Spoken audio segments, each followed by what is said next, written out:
तो इलेक्ट्रिसिटी के बारे में आज हम इस चैप्टर के बारे में पढ़ेंगे और बहुत ही आसानी से उसको हल करने की हम कोशिश करेंगे। सबसे पहले हम बात करते हैं इलेक्ट्रिक करंट की। तो बच्चों देखो, करंट का मतलब आपने अपने एसएसटी में भी पढ़ा होगा। करंट मतलब movement of something in a particular direction. अब ये करंट जो है कई तरीके से हो सकता है।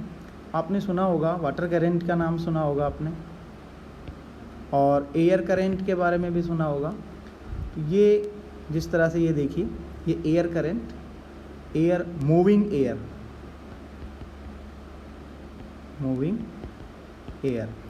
And moving air is also called wind. ये विंड कहलाती है। तो जब एयर मूव करती है तो और वो उसका पर्टिकुलर एक डायरेक्शन होता है, जिस तरह से आप ये पैटर्न देख रहे हैं यहाँ पर, एयर का मूविंग का एक पैटर्न है। तो इस तरह का जब पैटर्न जब बन जाता है तो इसको बोलते हैं हम एयर करंट, जो एक फिक्स डायरेक्शन में मूव कर रही है।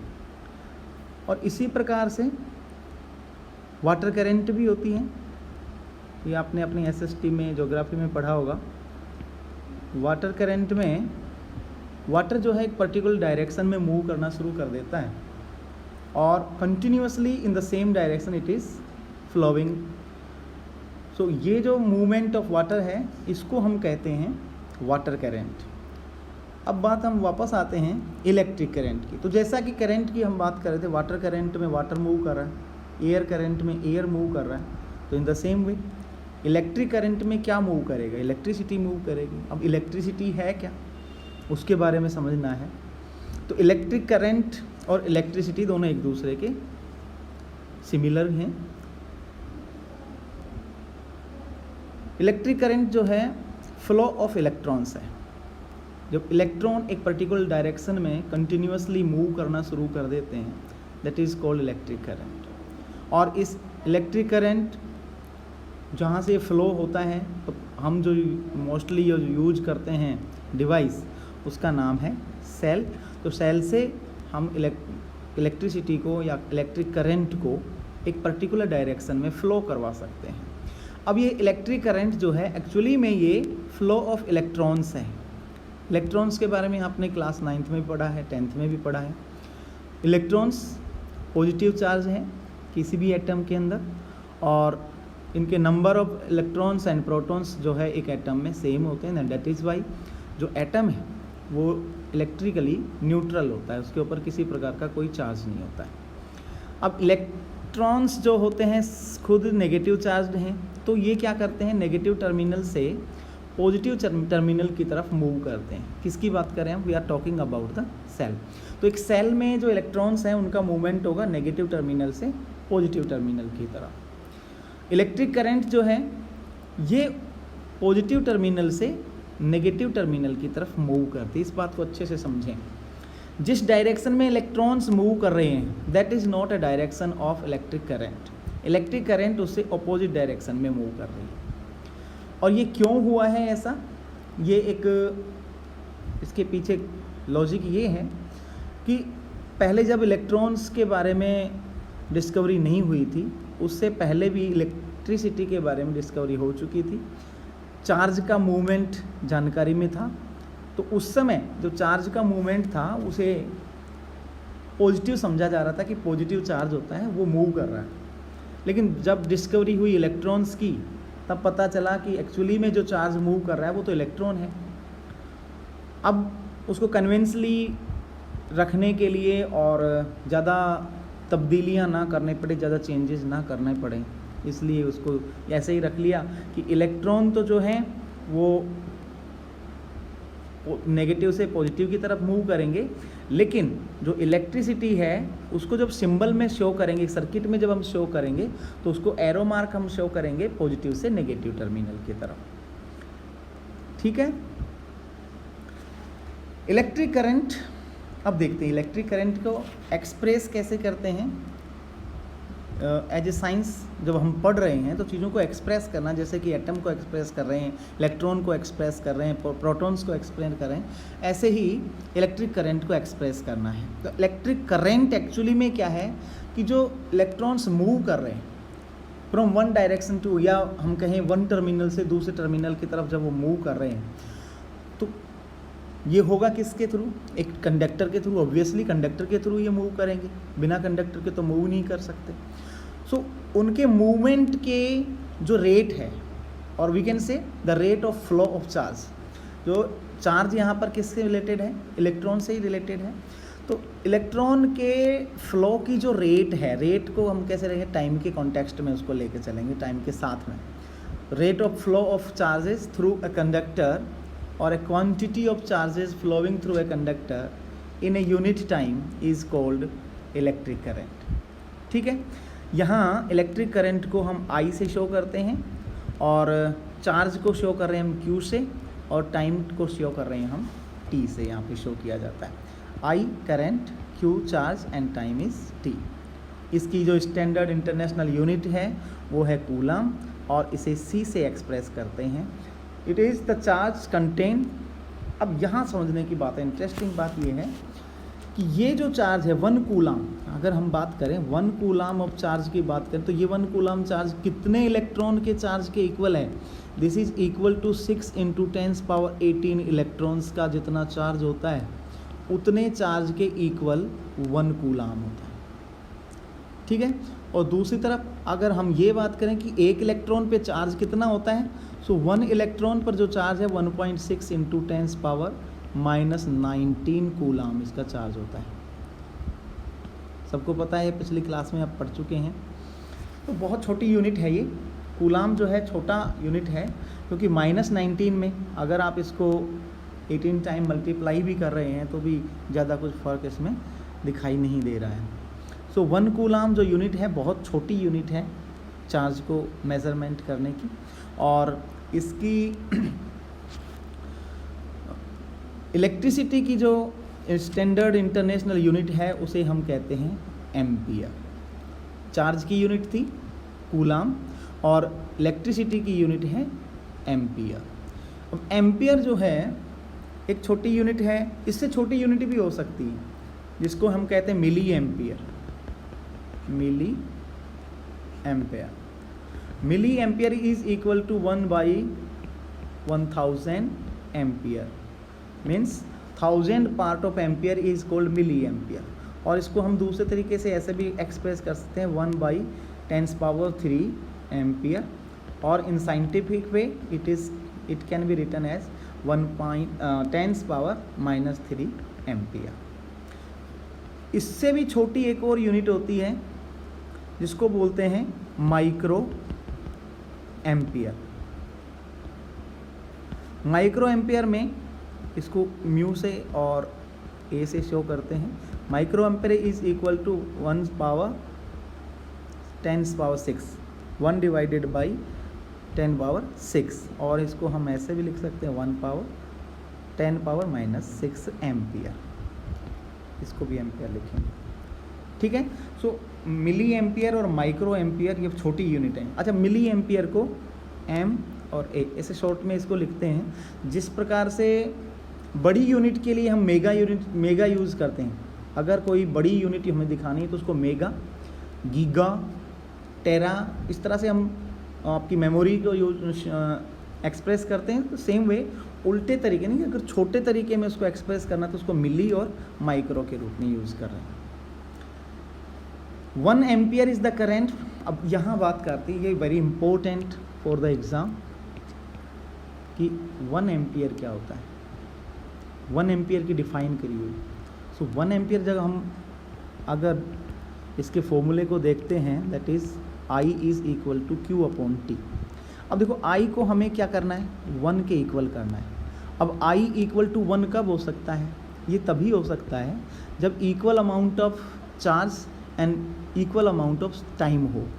और इसको हम अगर शॉर्टेस्ट यूनिट के रूप में लें, सो 1 coulomb of charge divided by 1 second अगर हम लेते हैं तो जो करंट फ्लो होगा उसको बोलेंगे हम 1 एम्पियर।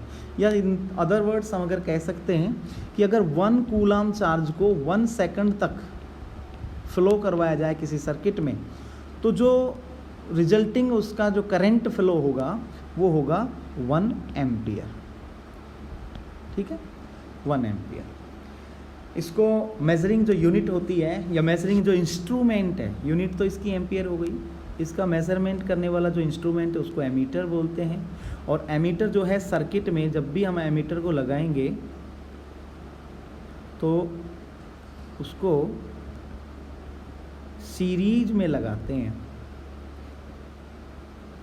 जैसे यहाँ पर लगा दिया हमने एमीटर और ये यहाँ पर, और यहाँ पे कोई की लगा सकते हैं हम, डायरेक्शन हम शो करेंगे इस तरह से। और ये एम्पियर है, ये पॉजिटिव और नेगेटिव टर्मिनल की तरफ इस तरह से जुड़ता है। अब देखिए यहाँ पर ampere in the right side आप देख रहे हैं स्क्रीन पर, एम्पियर ये होगा और ये है आपका मिली एम्पियर जो हम बात कर रहे थे मिली एम्पियर की। मिली एम्पियर जो है इक्वल होगा 10⁻³ एम्पियर। और ये माइक्रो एम्पियर है, बहुत छोटी यूनिट के लिए मेज़रमेंट के, छोटे इंस्ट्रूमेंट में जो करंट मेज़रमेंट है उसके लिए माइक्रो एम्पियर भी यूज़ किया जाता है। और ये आजकल एनालॉग, ये एनालॉग है सभी जो देख रहे हैं, और आजकल डिजिटल एमीटर भी अवेलेबल है। यहाँ बात करते हैं हम फ्लो ऑफ करंट की। तो electricity is a flow of electrons around a circuit. किसी सर्किट में इलेक्ट्रॉन्स का मूवमेंट जो है उसी को हम क्या कहते हैं, इलेक्ट्रिसिटी कहते हैं। तो देखिए यहाँ पे इलेक्ट्रॉन जो मूव कर रहे हैं वो नेगेटिव टर्मिनल से मूव करके पॉजिटिव टर्मिनल की तरफ, इधर से मूव करके पॉजिटिव टर्मिनल की तरफ ये मूव कर रहे हैं। लेकिन जो इलेक्ट्रिसिटी है, जो करंट है, इलेक्ट्रिक करंट, वो राइट साइड से इस तरह से ऐसे मूव करेगा। यहाँ दिखा रहे हैं आप ध्यान से देखिए, करंट जो है इस तरह से फ्लो करेगा और इलेक्ट्रॉन जो है इस तरह से फ्लो करेंगे। बैटरी के साथ जब हम जोड़ते हैं तो पॉजिटिव साइड से करंट फ्लो होता है और इलेक्ट्रॉन जो है नेगेटिव से पॉजिटिव की तरफ मूवमेंट करते हैं। अब बात करते हैं इलेक्ट्रिक पोटेंशियल की, बहुत इंपॉर्टेंट बात। यहाँ पर एक वर्ड आया है पोटेंशियल। हम कई बार दोस्तों में भी कहते हैं आपकी पोटेंशियल कितनी है, इतनी पोटेंशियल नहीं है आपकी कि आप ये काम कर सकें। पोटेंशियल को हम अगर डायरेक्टली देखें तो स्ट्रेंथ से इसको जोड़ के देखते हैं, या हम कह सकें कैपेसिटी से इसको जोड़ के देखा जाता है। तो कैपेसिटी, काम करने की कैपेसिटी कितनी है किसी भी, है ना, उसको बोलेंगे हम पोटेंशियल डिफरेंस वाली बात। तो इलेक्ट्रिक करंट जो है, electric current will flow through a conductor. कब फ्लो होगा, जबकि वहाँ पर उसके इलेक्ट्रिक पोटेंशियल में डिफरेंस हो। फॉर एग्जांपल ये हमारे पास एक बैटरी है, बैटरी से करंट इस सर्किट में फ्लो होगा तो कब होगा, जब इसमें जो करंट है वो इस सर्किट से ज़्यादा हो और सर्किट कंप्लीट हो जाए, है ना। तो डिफरेंट, अब यहाँ बात हो गई, इसको एक दूसरे टर्म से हम डिफाइन करते हैं। जो बैटरी टर्मिनल है, बैटरी टर्मिनल, ये इसको हम मान लेते हैं इन्फिनिटी पर है। यहाँ पर कोई चार्ज है जो इन्फिनिटी पे है। अब इस चार्ज को हम किसी सर्किट में लेकर आ रहे हैं, कोई सर्किट के पॉइंट ए तक इसको लेकर आ रहे हैं। तो ये जो इस चार्ज को यहाँ से इन्फिनिटी से सर्किट तक लेकर आने, सर्किट के वायर तक लेकर आने में जो वर्क हमने करना पड़ा, जो काम हमने करना पड़ा, दैट इज़ कॉल्ड पोटेंशियल। ये क्या है, पोटेंशियल। अच्छा, ये पोटेंशियल है, तो फिर पोटेंशियल डिफरेंस के बारे में देखिए। पोटेंशियल डिफरेंस क्या होगा, चार्ज जो है सर्किट में आ गया और ये ए पॉइंट पर है। अब इसी चार्ज को हमें ए पॉइंट से लेकर जाना है पॉइंट बी की तरफ।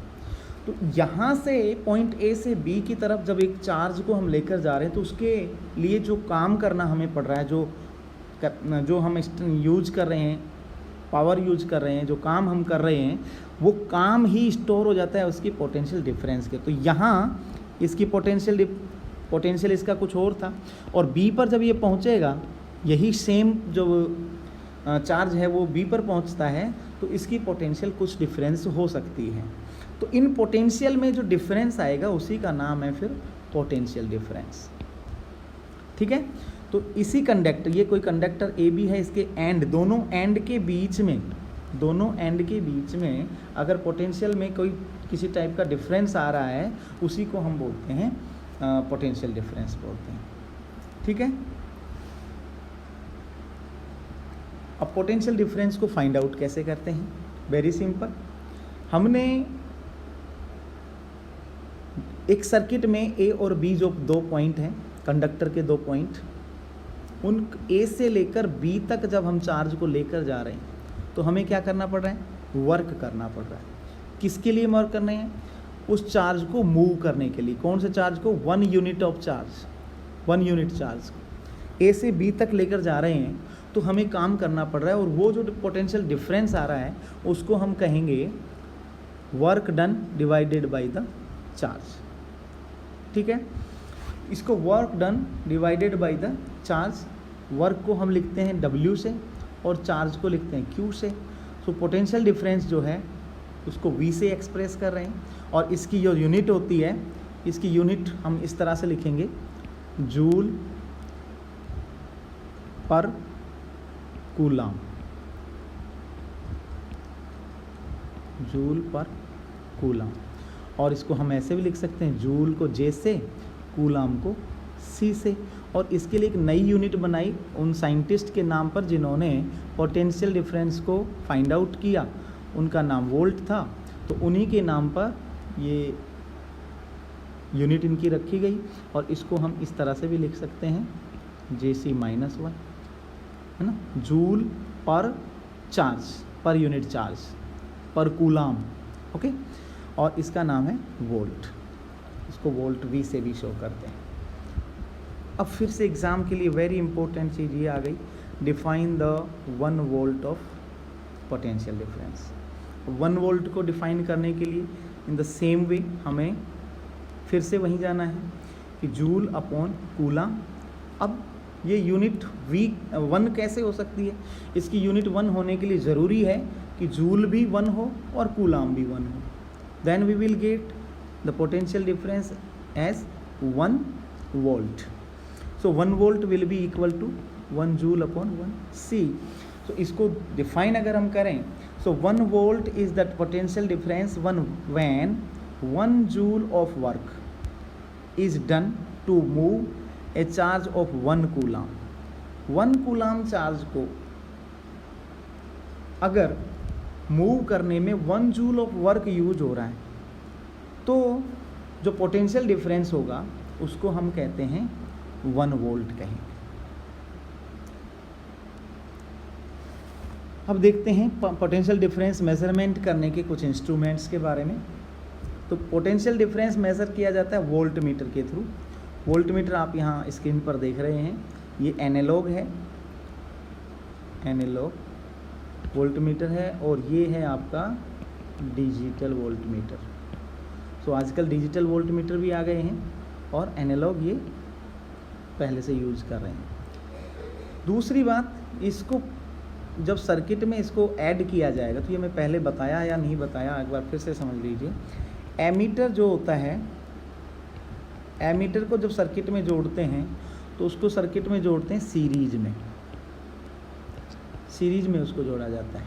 लेकिन जब वोल्ट मीटर को जोड़ेंगे तो ये सीरीज में नहीं जुड़ेगा, ये जुड़ेगा parallel, parallel to the conductor या parallel to the electric current, उसके पैरेलल में जोड़ा जाता है। तो ये बेसिक डिफरेंस है, ध्यान रखें। एमीटर जो है सीरीज में जोड़ा जाता है और वोल्ट मीटर पैरेलल जोड़ा जाता है। और ये कई बार एग्ज़ाम में पूछता भी है, और इस बार चूँकि MCQ के टाइप के क्वेश्चन आ रहे हैं तो इस तरह के क्वेश्चन आने की बहुत ज़्यादा संभावना है। चलिए आज के लिए इतना ही, बाकी चीज़ें अगले लेसन में, अगले वीडियो में हम बाकी चीज़ें और डिस्कस करेंगे। तब तक के लिए अपना ध्यान रखिए। Have a nice day.